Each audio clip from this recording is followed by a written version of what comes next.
अस्सलाम वालेकुम स्टूडेंट्स। आज की जो ये हमारी वीडियो है उसमें हम जो काम कर रहे हैं वो आपको आदमजी कॉलेज फर्स्ट ईयर केमिस्ट्री का जो पेपर है उसके एमसीक्यूज को हम डिस्कस करेंगे विद आंसर्स, ताकि आपके जो केमिस्ट्री का पेपर है उसमें आप एमसीक्यूज को इजीली सॉर्ट आउट कर सकें। तो चलिए शुरू करते हैं। पहला एमसीक्यू हमारे पास है कि विच of the given samples of substances contain the same number of atoms as 20 gram calcium. इनमें से कौन सा ऐसा सैंपल है कि जिसमें 20 ग्राम कैल्शियम के जितने ही एटम्स हैं। अब 20 ग्राम कैल्शियम की जब हम बात कर रहे हैं तो भाई 20 ग्राम कैल्शियम के सबसे पहले आप क्या कीजिएगा, मोल्स निकालिए। ठीक है, अब मोल्स निकालने का फॉर्मूला क्या होता है? Mass upon molar mass. ठीक है, कैल्शियम का मास है 20। एटॉमिक मासेस सबके दिए हुए हैं ऊपर, पेपर में गिवन भी होते हैं। 40 होता है कैल्शियम का मोलर मास। तो 20 डिवाइडेड बाय 40 0.5, ये आ गया हमारे पास कैल्शियम के मोल्स। मोल्स को मल्टीप्लाई कर देते हैं एवोगाड्रोस नंबर से तो एटम्स आ जाते हैं। तो जाहिर सी बात है, एवोगाड्रोस नंबर तो कांस्टेंट वैल्यू है, तो हम इसमें मोल्स निकाल के देख लेंगे सबके। जिसके मोल्स 0.5 आ गए वो आंसर। अच्छा जी, सल्फर का मास दिया हुआ है 16, इसका मोलर मास होता है 32, दिया हुआ है ऊपर। 16 डिवाइडेड बाय 32 0.5। तो भाई यही मैच कर गया, तो यही हमारा यहाँ पे क्या हो गया, आंसर। आगे की तरफ हम जाएंगे ही नहीं। ठीक है, नेक्स्ट है line spectrum is used as a tool for the identification of elements. Line spectrum जो है वो एलिमेंट्स की आइडेंटिफिकेशन में क्या होता है, इस्तेमाल होता है, याद रखना। The number of sigma and pi bonds in ethyne molecule are. अब सबसे पहले तो हम अगर इथाइन मॉलिक्यूल को देखें, सी ट्रिपल बॉन्ड सी, और उसके साथ दो लगे हुए होते हैं सिंगल बॉन्ड बना के एच। ठीक है जी, दोनों तरफ दो दो लगे हुए होंगे एच। अब सिंगल बॉन्ड सारे होते हैं सिग्मा, डबल बॉन्ड में होता है एक सिग्मा और एक पाई, सॉरी ट्रिपल बॉन्ड में एक सिग्मा होता है दो पाई होते हैं। तो टोटल सिग्मा बॉन्ड कितने? एक सिग्मा बॉन्ड ये रहा। ठीक है जी, एक सिंगल बॉन्ड है, ये भी सिग्मा है। ये ट्रिपल बॉन्ड है, इसमें भी एक सिग्मा है। दो पाई बॉन्ड है, तो तीन सिग्मा और दो पाई बॉन्ड हमारा इसमें क्या है, answer. The colour of universal indicator, चौथा MCQ, in basic medium is purple. Basic medium में यूनिवर्सल इंडिकेटर का कलर होता है पर्पल, एसिडिक में रेड, और बेसिक मीडियम में पर्पल, जबकि न्यूट्रल मीडियम में ग्रीन कलर होता है इसका।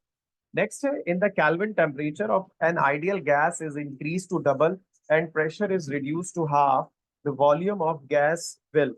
ये प्रेशर यहाँ पे कोई मिसप्रिंट है। अब जब इस तरह का एमसीक्यू आ गया तो इस पे फॉर्मूला अप्लाई होगा, P1 V1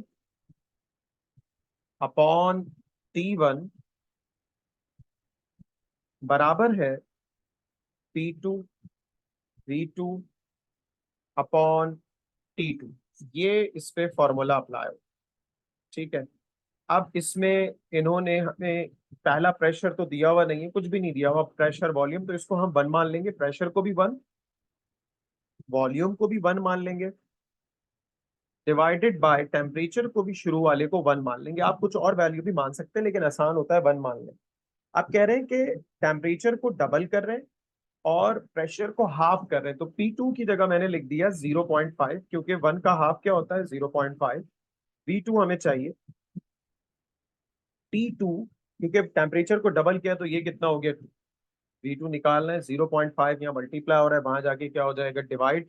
टू यहाँ पे डिवाइड हो रहा है, वहां जाके क्या हो जाएगा, मल्टीप्लाई। तो 2 डिवाइडेड बाय 0.5। जब आप 2 को 0.5 से डिवाइड करेंगे तो आपके पास आंसर आ जाएगा 4। इसीलिए इसका आंसर यहाँ पर जो है वो है जनाबे आली 4 टाइम। ठीक है जी, तो ये 4 टाइम इसीलिए आंसर है। अगला है principal and azimuthal quantum number values for 3D orbital are. अब बेटा 3D ऑर्बिटल है तो n की वैल्यू 3 होगी, d ऑर्बिटल है l की वैल्यू 2।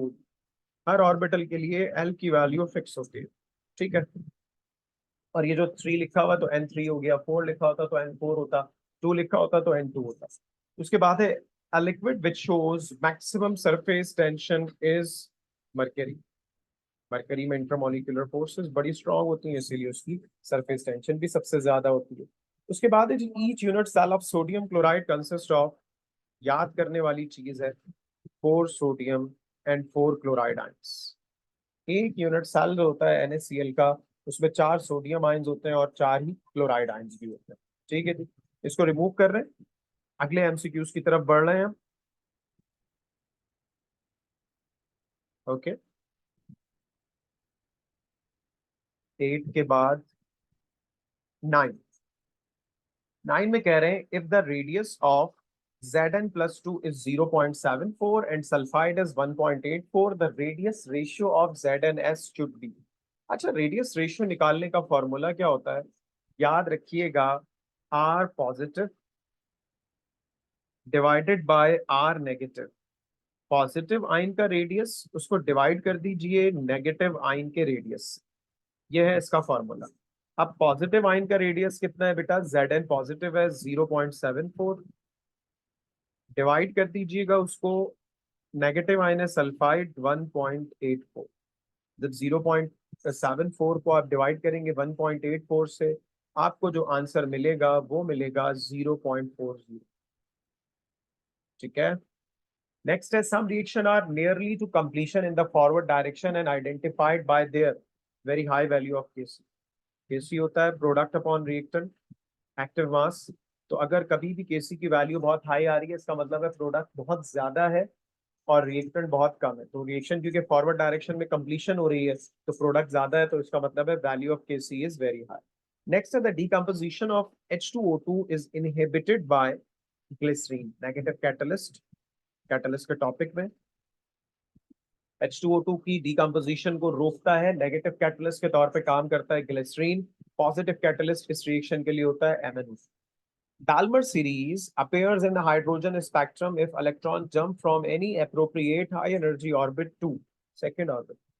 Balmer series में हमेशा इलेक्ट्रॉन सेकेंड ऑर्बिट में आएगा, पास्टन में थर्ड में आएगा, लैमिन में 1 में आएगा। An example of amphoteric oxide is Al2O3। दो एम्फोटेरिक ऑक्साइड याद कर लीजिए, Al2O3 और ZnO। बाकी मेटल के ऑक्साइड्स बेसिक होते हैं, नॉन मेटल के एसिडिक होते हैं। Milk is an example of this type of colloid emulsion। Standard enthalpy of formation of all of the following elements at 25 degrees centigrade and 1 atm pressure are 0 except carbon diamond.